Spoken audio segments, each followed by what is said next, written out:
Great. Okay, so why don't you describe your business for me? Basically, it's I guess you could call it a family recipe that's been manufactured in our kitchen for Christmas gifts and holiday gifts and giveaways for some 25 years. And the list keeps growing, bigger and bigger every single year. Last year, the number was somewhere around 96 cakes that my wife had baked for giveaway.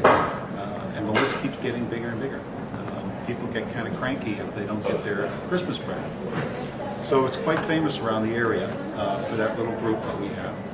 And people have been telling us for years that we should start a business. So we finally decided to do it. And that actually answers my second question, which is why did you decide to open this business? So you've already answered that. So what was it like when you first started? Well, the main important ingredient is it's difficult to just to ramp up production from a kitchen stove. Here in Nashville, you can't bake and sell goods from the kitchen or a residence. It has to be from a certified kitchen. And I personally don't have the courage, the business courage sense that I thought I needed. So I really needed two more important ingredients. And that would be my business partners. That would be a fellow by the name of Peter Stahl and John Beatrice. And Peter Stahl owns a restaurant and has a long business history. And John Beatrice is his head chef. And ramping up into large quantities is what John does. He's the one that was able to manufacture this in large quantities and have it taste exactly the same. Fantastic. Fantastic. A lot of work. So what surprised you most about owning a business? Oh, I've owned several businesses prior to this. Okay. Okay, good. And what would your customers say they love most about your business? The cakes. They love the cakes. They claim that they're addictive. Now you've had them. Are they addictive? They can be. Yeah. So what's the most memorable? Well, see, you don't really work with customers directly. Well, we have an internet business, so we sell them directly off the internet, as well as cafes such here as Vollheim in Cabo. Okay. Do you have any exciting plans for the future that you want your customers to know? Nothing I can reveal at this moment. Fair enough. Fair enough.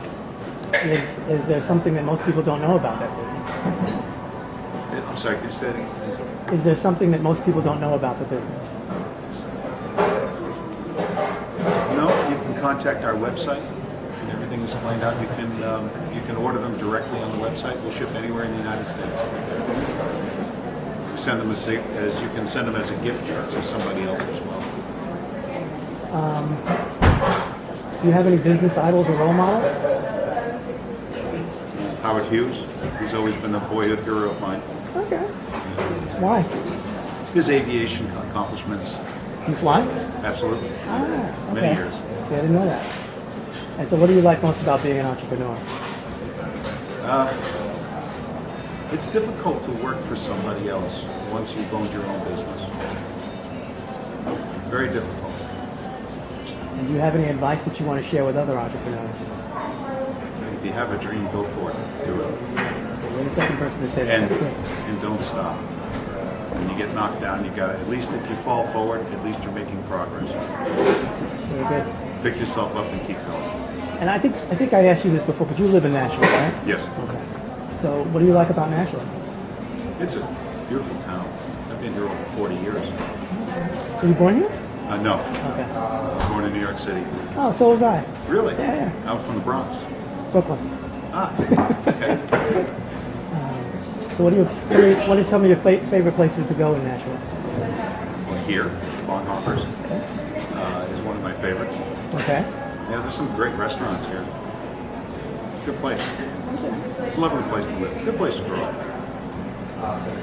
And why do you think it's important for people to shop local? Oh, you should always support your local vendors. Always. You find you get a better product. It's not something that's stamped out and shipped all over the country. This is local. This is good stuff. Local is best. And are there any questions that I didn't ask you that you'd like to answer?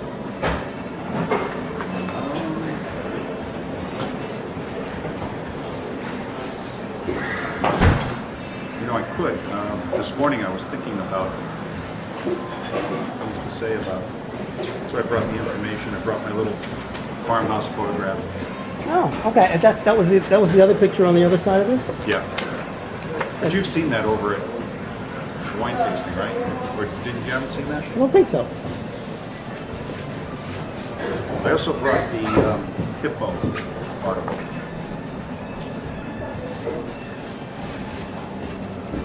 What's the significance of the farmhouse? That's where the recipe originated. Oh, really? Yeah. So how many generations? A long time ago. Really? That farmhouse dates back to the late 1880s. You getting that? I am. Yeah. Okay. Back to the 1880s. That's where the recipe started. Wow. I didn't On my know wife's that. side of the family. Do that? That's good. I'm glad I asked the additional question. They're a bunch of renegades, that whole side. A lot of Indian influence. My wife is part Cherokee. Very cool. And it's been handed down to my wife's side. And she's the last survivor of that whole clan.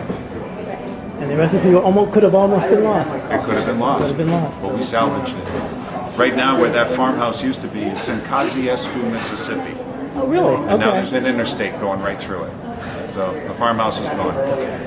That's funny because my father was similar to you in that he had a sweetbread recipe that he used to make, and it's the kind of thing where everybody from all over in our apartment building, people would come downstairs on Christmas and Easter when he made them to get their bread. Same Sure. sort of thing. We never made it into a business, but it was one of those memorable. It was one of those things I remember from childhood.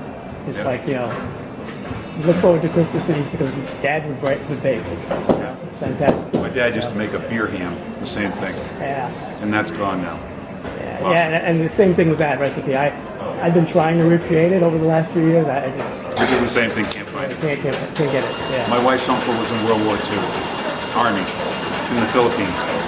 And he was a cook, and one of the people he used to cook for was MacArthur, General MacArthur, Wow. among other notables. And of course, he was in combat a lot. But he told me he had a dynamite recipe for spaghetti, but it only served 150 people.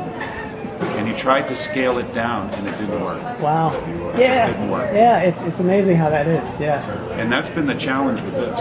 And I think that might have been my problem with my father's recipe because I was trying to make like 1 or 2 loaves because he used to make I think 20 or 30 loaves at the holiday. That's it. So yeah. Yeah. I was in the silicone manufacturing business for years. So I sold it all over the world. And we used to make a little 2-pound sample on a little lab mill and test it, and it'd be great. But as soon as we scaled it up into a 400-pound batch, it had to be doctored up and changed and altered. Interesting. Very interesting.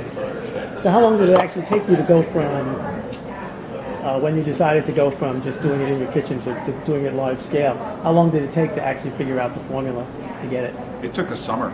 A whole John 3 Beatrice months? worked on it for a summer. Wow. Okay. Yeah, a lot of testing. Very cool. Yeah. So, yeah, I'm glad I asked you a few extra questions because that was good. And it's interesting how the parallels between silicone manufacturing and baking. The more we mixed and blended silicone polymers, it's amazing the parallels that I find with baking. I mean, never would have thought that. It is a recipe, right? The polymer is a recipe. It's really the same thing. They behave very similar. Yeah. That's right. Get this back. Thank you.